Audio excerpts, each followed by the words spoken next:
खबरें भी दिखा देते हैं। कैश मार्केट में जो लगातार बिकवाली है वो जारी है। 3,780 करोड़ की बिकवाली जो है वो FIIs कैश मार्केट में करके गए, लेकिन उसी के सामने DIIs ने करीब 3,170 करोड़ की खरीदारी की है।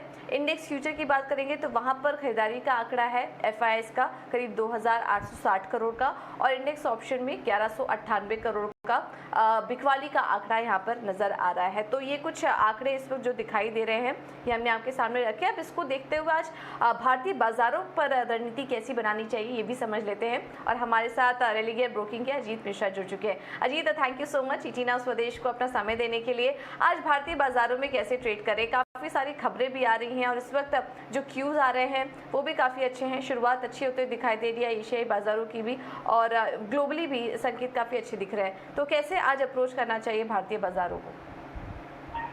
गुड मॉर्निंग पूजा। तो पूजा देखिए 5 हफ्ते हो गए हैं लगातार गिरावट को, और कहीं ना कहीं 18,100 से 16,000 का रेंज तो काफी स्ट्रॉन्ग मैं बोलूंगा कि सेलिंग प्रेशर देखने को मिला है बाजार में। ओवरसोल्ड है मार्केट, बट बावजूद इसके कि मार्केट सस्टेन्ड मूव नहीं कर रही थी। लास्ट वीक भी देखिए करीब 4% के डिक्लाइन के साथ बंद हुए बाजार, तो वो कहीं ना कहीं थोड़ा सा हर्ट किया सेंटिमेंट्स को। इस हफ्ते शुरुआत अच्छी दिख रही है, बट सबसे इंपॉर्टेंट ये होगा पूजा कि 15,650 जो कि मार्च के लोज थे उसको मार्केट को होल्ड करना होगा फॉर एनी मीनिंगफुल रिकवरी। और ऊपर के साइड पे हम देखेंगे अगर 16,100 को ब्रेक कर पाता है तब जाके थोड़ा सा स्ट्रेंथ मिलेगा मार्केट को इस रिकवरी को एक्सटेंड करने का। करीब 16,400 तक के लेवल्स लेके जाए तो आज के लिए तो बट यही लेवल्स इंपॉर्टेंट रहेंगे कि 16,000 से लेकर 16,100 के बीच में इंडेक्स रेजिस्टेंस को फेस करेगा, और नीचे पे वही 15,650 का जोन है वो काफी इंपॉर्टेंट सपोर्ट होगा। अगर वो ब्रेक होता है तो 15,400 तक के लेवल्स भी इंडेक्स में देखने को मिलेंगे। प्रॉब्लम देखिए लास्ट वीक आई थी बैंकिंग इंडेक्स की तरफ से, तो वो मेरे हिसाब से फोकस में रहना चाहिए। जब तक कि 34,000 ब्रेक करके सस्टेन नहीं करता है बैंकिंग इंडेक्स, तब तक कहना थोड़ा जल्दी होगा कि हम मार्केट में अब एक स्ट्रॉन्ग रिकवरी देखने वाले हैं। बिकॉज बैंकिंग का जो ओवरऑल निफ्टी में कंट्रीब्यूशन है वो काफी ज्यादा होता है, तो वो 33,500 से लेकर 34,000 का रेंज आज रेजिस्टेंस इंटरेक्ट करेगा बैंकिंग इंडेक्स में, और वहीं नीचे करीब 31,800 से लेकर 32,500 ये सपोर्ट एरिया की तरह करेगा। तो बैंकिंग का फोकस रखिए, मतलब 16,100 के ऊपर देखिएगा तेजी अगर आते हैं ये इंडेक्स में तो वो लेवल आएंगे, और 34,000 बैंकिंग इंडेक्स में। तो बिल्कुल ये तो तेज़ी आई है और जो दिखेगी उसका टिकना काफ़ी ज़रूरी है आज के बाज़ार में। तो निफ्टी के लिए 16,100 के बाद हम देख सकते हैं कि एक तेज़ी लौटेगी, और बैंक निफ्टी में 34,000 के बाद उसके पहले एक रेंज में ही ट्रेड करता हुआ नजर आएगा, और नीचे की तरफ के लेवल्स भी आपको बता दिए गए हैं। अजीत, इसके अलावा स्टॉक स्पेसिफिक रणनीति आज के लिए क्या होगी? हाँ तो देखिए मुझे लार्जली तो अगर आप देखेंगे सारे सेक्टर्स अलाइंड है बेंचमार्क के साथ, मतलब डिक्लाइन कॉन्टिन्यूस है अक्रॉस सेक्टर्स, बट कुछ एक सेक्टर्स है जहाँ पे कि सिलेक्टिव काउंटर्स काफी अच्छा कर रहे हैं। उनमें अगर आप FMCG में देखेंगे तो कोलगेट पामोलिव इसमें काफी ज्यादा स्ट्रेंथ है, और जिस तरीके से लास्ट क्लोजिंग हुई है फ्राइडे के दिन, इंडिकेशन तो यही है कि 1660 तक के लेवल्स नियर टर्म में देखने को आपको मिल जाएंगे कोलगेट में। तो यहाँ पे आप लॉन्ग पोजिशन करिए 1570 के स्टॉप लॉस के साथ। बैंकिंग में क्योंकि जिस तरीके से ब्रेकडाउन आया है लास्ट वीक में, लगता है थोड़ा सा मुश्किल रहेगा बैंकिंग के लिए, और जिस तरीके से ICICI और SBI में डिक्लाइन आया था फ्राइडे को, तो वो थोड़ा सा उसका रब ऑफ दूसरे बैंकिंग स्टॉक्स जो कि उस दिन नहीं रहते शायद वहां पे देखने को मिले। तो इंडसइंड बैंक को शॉर्ट कर सकते हैं आप 900 के स्टॉप लॉस के साथ 820 तक के टारगेट्स के लिए। ठीक है, तो ये कॉल्स हैं आज ट्रेडिंग के लिहाज से, इस पर आप नज़र रख सकते हैं। पहला इंडसइंड बैंक में बिकवाली करिए, और कोलगेट पामोलिव में खरीदारी करने की राय आपको दी जा रही है। अजीत, बहुत बहुत धन्यवाद आपका समय देने के लिए और ये रणनीति भी सुझाने के लिए आज दर्शकों को। अब आगे बढ़ते हुए कुछ और भी ट्रेडिंग कॉल्स आपको बता देते हैं जो कि हमें मिले हैं। ब्रजेश सिंह जी ने कुछ कॉल्स हमारे साथ शेयर किए जिसमें कि उनका भी जो रुझान है वो बिकवाली की तरफ आज ज़्यादा नजर आ रहा है। पहला है एवेन्यू सुपर मार्ट्स, यहाँ पर बिकवाली करके चलिए 3100 के लक्ष्य के लिए स्टॉप लॉस होगा 3300 का, और जो दूसरा कॉल है उसमें वोल्टास में वो बिकवाली करने की राय दे रहे हैं 880 के लक्ष्य के लिए, स्टॉप लॉस होगा 955 का। और अगले कॉल में इन्होंने खरीदारी करने की राय दी है KEC इंटरनेशनल पर, यहाँ पर खरीदारी करके चलिए 380 के लक्ष्य के लिए, स्टॉप लॉस होगा 356 का। तो आज ज़्यादातर जो कॉल्स हैं वहाँ पर बिकवाली के ही ट्रेड देखने को मिल रहे हैं, 2 में खरीदारी है, इस पर नज़र रखिए और स्टॉप लॉस का ध्यान ज़रूर रखिए। अब आगे बढ़ते हैं और कुछ और भी नतीजों पर फोकस कर लेते हैं। इस बीच कौन कौन से नतीजे आए ओवर द वीकेंड ये भी समझ लेते हैं। शरद हमारे साथ जुड़ चुके हैं। पूरी जानकारी के साथ। अरशद, गुड मॉर्निंग, बताइए कौन कौन से नंबर्स आए? गुड मॉर्निंग पूजा। तो सबसे पहले टेक महिंद्रा फोकस में रहेगा। यहाँ पे जो है आंकड़े देखे लगभग मिक्स्ड आए हैं। ओवरऑल रेवेन्यू इनलाइन आया है और मार्जिन में लेकिन मिस हुई है। हालांकि कुछ वन ऑफ्स हुए हैं, उसके कारण जो है पैट के आंकड़े बढ़े हैं। अब देखा जाए तो डील जो विन है वो स्ट्रॉन्ग ज़रूर देखी गई है। सीसी ग्रोथ लगभग 5.4% का अनुमान के ऑलमोस्ट एक ही लेवल्स पे देखने मिले। हालांकि आईटी एट्रिशन लेवल्स जो है इंपॉर्टेंट है, 24% फ्लैट है। और मैनेजमेंट की एक इंपॉर्टेंट बात है कि सीपी गुरनानी साहब से बात हुआ कि उनकी जो एमडी और जो पोस्ट है सीईओ की, वो अब एक्सटेंड कर दी गई है 1 साल के लिए। और उन्होंने जो संजय जलोना जी का जो रूमर्स आ रहे थे मार्केट में कि वो भी जो है मैनेजमेंट शामिल होंगे, उनको जो है वो खारिज कर दिया। ये इंपॉर्टेंट बात थी इस पूरे अर्निंग्स को लेकर। आइशर मोटर्स में आप देखिए overall inline set of numbers देखने मिले हैं। आप रेवेन्यू ले लीजिए, मार्जिन ले लीजिए, ये सब जो है आपको आंकड़े जो है आपको इनलाइन रहे हैं एस्टिमेट्स के, तो स्टॉक में ज़रूर फोकस रहेगा। यूको बैंक में जो अच्छे नतीजे देखने मिले हैं। पैट में लगभग जो है आप कह सकते हैं 290% का ग्रोथ देखने मिला है, क्योंकि प्रोविजंस कम हुए हैं और एसेट क्वालिटी में भी इंप्रूवमेंट हुआ है। और अगर एसेट क्वालिटी की इंप्रूवमेंट की बात करें तो आपके लिए जो बैंक ऑफ बड़ौदा है, यहाँ पे भी आप देख सकते हैं कंपनी जो है आप कह सकते हैं घाटे से मुनाफे में आए हैं। तो और ये एक बहुत अच्छा जो है एसेट क्वालिटी में भी इंप्रूवमेंट हुआ है सीक्वेंशियल बेसिस पे। एम्बर एंटरप्राइजेस के बारे में बात करें तो मिले जुले नतीजे आए हैं। पैट में दबाव देखने मिला है कि इनपुट कॉस्ट में जो है बढ़ोतरी हुई है। डीमार्ट आपके जो इम्पोर्टेंट कंपनी है, यहाँ पे जो है एक टाइप से कह सकते हैं गुड सेट ऑफ नंबर्स है। यहाँ पे रेवेन्यू में लगभग 18% का ग्रोथ देखने मिला है। हालांकि मार्जिन में सिर्फ कह सकते हैं आप 20 बेसिस पॉइंट्स का जो है ग्रोथ देखने मिला है और पैट लगभग 7% अप है। अब सीएसबी बैंक के बारे में बात करेंगे। ये थोड़ी सी हाई बीटा स्टॉक है, रिसेंटली लिस्टेड भी हुई थी। यहाँ पे एनआई तो लगभग 10% का ग्रोथ हुआ है, लेकिन जो मेन इंपॉर्टेंट बात है देखने के लिए, यहाँ पे प्रोविजंस कम हुए हैं और पैट में जो है आप कह सकते हैं 3 गुना का जो है इजाफा हुआ है। लिंड इंडिया में जो है स्टॉक में बहुत रनअप देखने मिला था। पिछले 12 महीने में स्टॉक 8 बैगर हुआ है और यहाँ पे देख सकते हैं कि रेवेन्यू जो है लगभग 21% का ग्रोथ हुआ है, लेकिन अब जो है बॉटम लाइन नंबर्स में इम्पैक्ट देखने मिलने लग रहे हैं। यहाँ पे पैट लगभग 80% डाउन है, तो यहाँ पे हैवी सेलिंग आज देखने मिल सकता है क्योंकि स्टॉक में रनअप देखा गया है। पेपर स्टॉक्स ऑलरेडी अच्छे नतीजे ला रहे थे, तो जेके पेपर के भी जो है नंबर्स अच्छे आए हैं। बहुत अच्छी ग्रोथ देखने मिली है रेवेन्यू में, लगभग 30% का ग्रोथ देखने मिला है। बालकृष्ण इंडस्ट्रीज भी फोकस में रहेगा। मिले जुले नतीजे आए हैं, लेकिन याद रखिएगा कल हमने जो 18 हाउस स्वदेश में एक एक्सक्लूसिव रिसर्च की थी कि जहाँ पे हमने बताया था कि जो ग्लोबल नेचुरल रबर प्राइसेस है वो जो है लगभग 14% अपने अप्रैल हाई से गिर चुके हैं। तो ये जो है एक टाइप से एक पॉजिटिव रिएक्शन बालकृष्ण इंडस्ट्रीज में भी देखने मिल सकता है। और आखिर में बात करेंगे विनती ऑर्गेनिक्स। यहाँ पे शानदार नतीजे देखने मिले हैं। रेवेन्यू में 74% का ग्रोथ देखने लगा और मुनाफा में 40% का उछाल देखने मिला है। बिल्कुल, तो काफ़ी सारे नंबर्स आए हैं और कुछ अहम नतीजे हमने आपको बताए, जिसके चलते आज स्टॉक में इन नतीजों के चलते कुछ एक्शन देखने को मिल सकता है। चलिए, तो बात हुई नतीजों की। शरद, इसके अलावा खबरों वाले शेयर्स कौन कौन से हैं?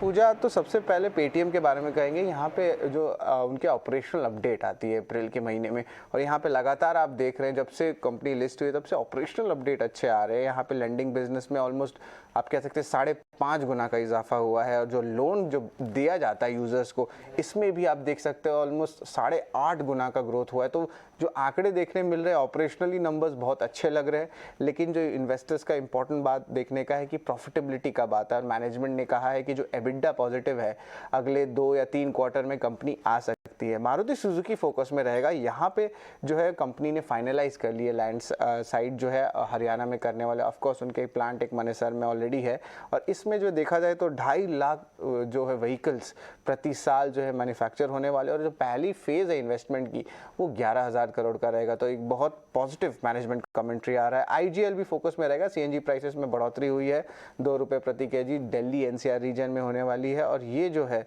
आप कह सकते हैं ऑलमोस्ट 73 रुपीज़ जो है, और 74 रुपीज़ कह सकते हैं दिल्ली के मार्केट में, और 76 रुपीज़ जो है नोएडा का मार्केट में है।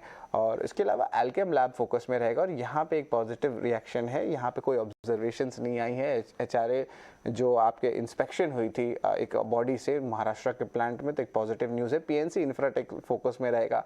स्टॉक जो है आप देखें तो इंफ्रा स्टॉक और इसके डेट लेवल्स भी बहुत कम है, लेकिन यहाँ पे न्यूज़ है कि 2 हैम प्रोजेक्ट्स उन्होंने साइन किए एनएचएआई से और आंकड़ा लगभग 3,000 करोड़ का है। तो इस पर ज़रूर आप फोकस रखिएगा। एम्बर एंटरप्राइजेज में भी है, नतीजे जो है overall decent set of numbers देखने मिले, लेकिन इंपॉर्टेंट बात बात है कैपिटल रेज, यहाँ पे 500 करोड़ का जो है आप सिक्योरिटीज़, इक्विटी सिक्योरिटी से कैपिटल रेज होने वाला है। मिंडा इंडस्ट्रीज़ में भी एक सेटलमेंट कर लिया है आपके अब सेबी के साथ, तो ऑफकोर्स स्टॉक में एक पॉजिटिव रिएक्शन का एक्सपेक्टेशंस है। कैमलिन फाइन साइंसेज में मेरी नज़र है, यहाँ पे जो है एनुअल मेंटेनेंस जो होती है वो कंप्लीट हो गई है उनकी प्लांट की, और जो डाइफेनॉल प्लांट है उससे अब कैपेसिटी में 50% का बढ़ोतरी देखने मिलेगा। वो 10,000 मेगाटन से ऑलमोस्ट 15,000 मेगाटन हो गया। तो ये स्टॉक पे ज़रूर आप फोकस रखिएगा।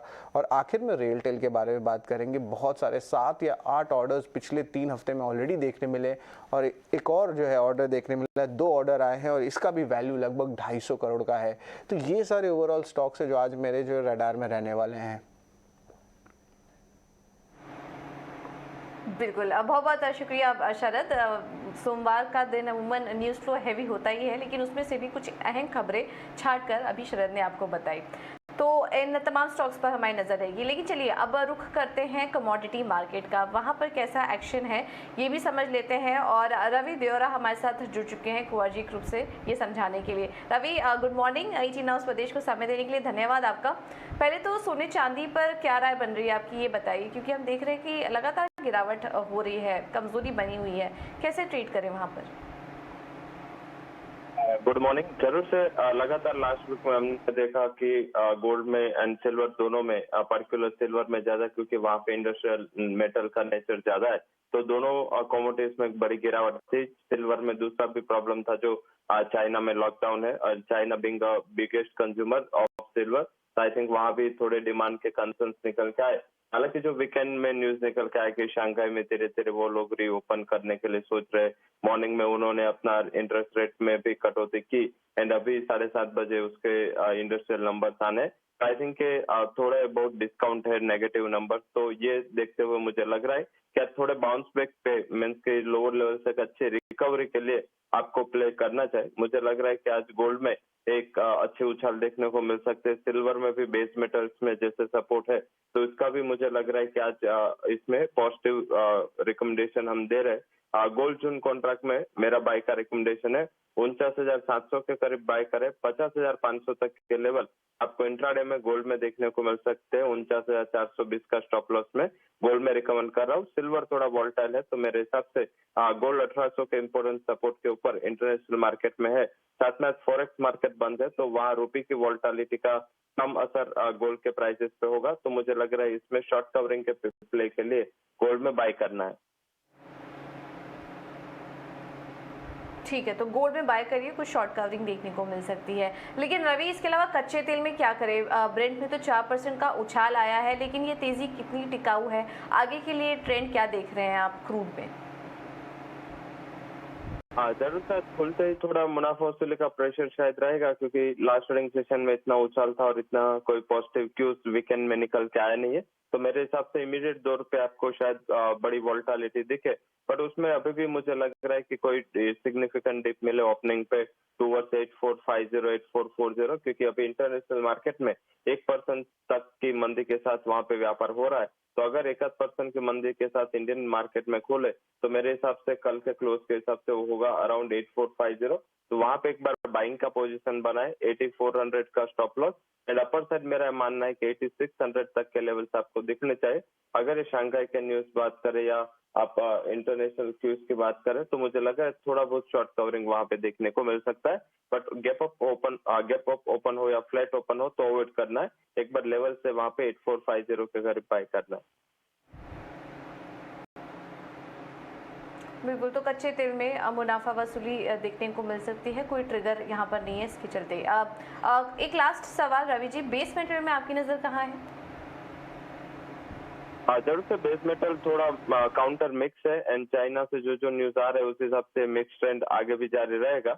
बट मुझे लग रहा है जिस हिसाब से एल्यूमिनियम की इन्वेंट्रीज रिकॉर्ड लो पे है, कैंसल वारंट रेशियो अगर लंदन मेटल एक्सचेंज का देखे तो 51% पहुंच चुका है, और उसकी इन्वेंट्रीज है वो ऑल टाइम लो के करीब है। तो मुझे लग रहा है कि एल्यूमिनियम में एक तेजी जारी रह सकती है, प्राइस में एक अच्छा शॉर्ट कवरिंग देखने को मिल सकता है।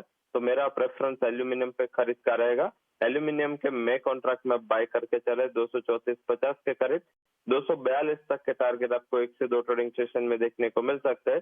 स्टॉप लॉस आप 232 का रख सकते हैं। तो मुझे लग रहा है कि अगर एक ट्रेड कोई लेना है तो बेस मेटल के बाइंग साइड जाना है, but yes aluminium preferred pick रहेगा। ठीक है, तो एल्यूमिनियम अच्छा लग रहा है खरीदारी करने के लिहाज से, ये राय रवि आपको दे चुके हैं। रवि बहुत बहुत शुक्रिया आपका समय देने के लिए और तमाम एसेट क्लासेस पर अपनी रणनीति भी सुझाने के लिए। तो एक छोटा सा ब्रेक लेंगे।